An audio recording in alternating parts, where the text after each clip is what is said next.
Conflict management کی techniques یا strategies جو کہ چند اہم جو نمایاں موجود ہیں لٹریچر میں، اس میں سے ایک تو فورسنگ یا کمپیٹنگ ہے، دوسری کولیبریشن میں ہے جو کہ آپ ون ون سچویشن جس کو کہتے ہیں. فورسنگ میں you are too resilient and you are too firm about your own opinion, اور اگر آپ نے کوئک فکسز کرنے ہیں، جلدی سے ڈیسیژن لینا ہے تو that is the right kind of strategy, جہاں پر کہ آپ اپنی اوپینین پر قائم رہتے ہیں ثابت قدمی کے ساتھ، اور ایونچولی آپ نہ صرف قائم رہتے ہیں بلکہ آپ ایک اسٹریٹجی بھی دیتے ہیں کہ how to go about it. And then one one situation میں یا کولیبریشن میں آپ سب کو ساتھ لے کر چلتے ہیں، پرابلم سالونگ کرتے ہیں، میوچلی آپ ایک کسی ڈیسیژن پہ پہنچتے ہیں. یہ ایک ٹائم کنزیومنگ ایکسرسائز ہے لیکن اس کے ایفیکٹس بہت دیر پا ہوتے ہیں. ٹیم اس میں بہت اچھے سے جیلن کرتی ہے، صحیح معنوں میں ٹیم کے طور پہ ڈیولپ ہوتے ہیں لوگ، اور ایک دوسرے کے لیے ہائی رسپیکٹ اینڈ ریگارڈ ہوتا ہے اور پارٹیسپیٹیو لیڈرشپ دیکھنے کو ملتی ہے. لیکن because of its being too expensive on the time consuming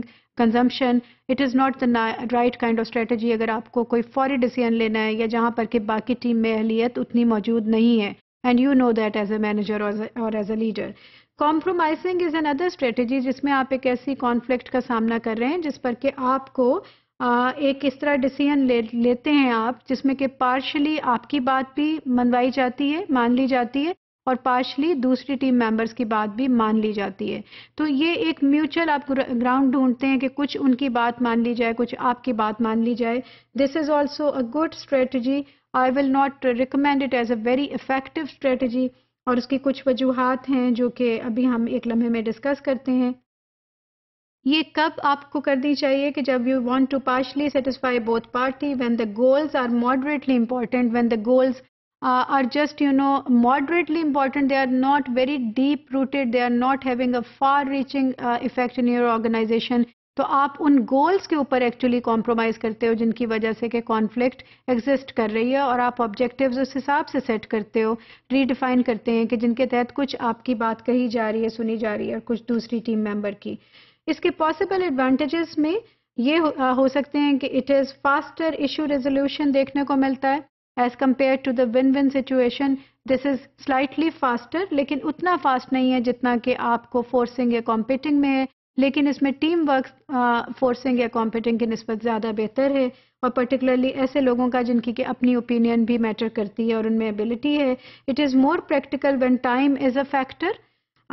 lowers the levels of tension and stress because دونوں ٹیمز جو ہیں وہ خوش ہو جاتی ہیں فار دا ٹائم بینگ، کیونکہ دونوں کی بات مانی جاتی ہے.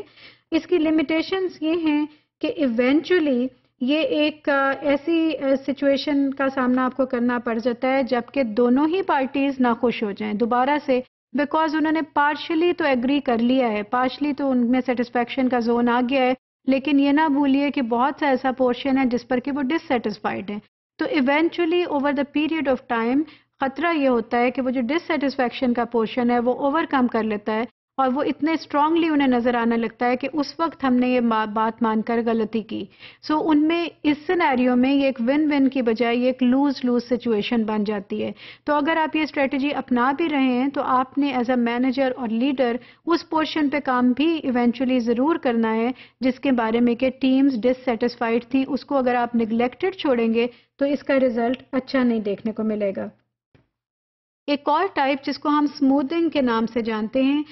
اس کو اکوموڈیٹنگ بھی کہا جاتا ہے. اس میں کیا کیا جاتا ہے کہ accommodating, you just accommodate the concerns of other people first. جب آپ ایز اے مینیجر اور ایز اے پرابلم سالور اور ایز اے کانفلکٹ مینیجر کھڑے ہوتے ہیں تو بجائے اس کے کہ آپ اپنی بات سے آغاز کریں، آپ دوسری ٹیم کو موقع دیتے ہیں کہ وہ اپنی بات پہلے کہے. اور بہت سی جو ڈفرینس آف اوپینین ہے وہ اسی اسٹریٹجی سے آپ جیت جاتے ہیں کہ جب آپ دوسرے انسان کو پہل کرنے کا موقع دیتے ہیں اور اس کو موقع آپ you become a good listener in this process of communication, then you eventually are accommodating the people have this feeling that they are being accommodated, حالانکہ آپ نے ابھی کوئی بھی اسٹیپ نہیں اٹھایا ہوتا. تو it does pass a positive vibe from your personality. So it's a very good effective strategy. It is when it is important to provide a temporary relief from the conflict, or when you are really interested in buying time. جبکہ آپ کا مقصد یہ ہو کہ آپ اس وقت مزید وقت حاصل کر لیں، کوئی میجر ڈیسیژن کرنے سے پہلے کچھ کسی حد تک کانفیڈنس ون کر لیں، تو پھر آپ اس طرح کی اسٹریٹجی پہ جائیں. It is it will help you in buying time until you are in a better position to respond and push back. So eventually, maybe you are not convinced at that time, maybe you are not ready to say yes to everything which is being said to you,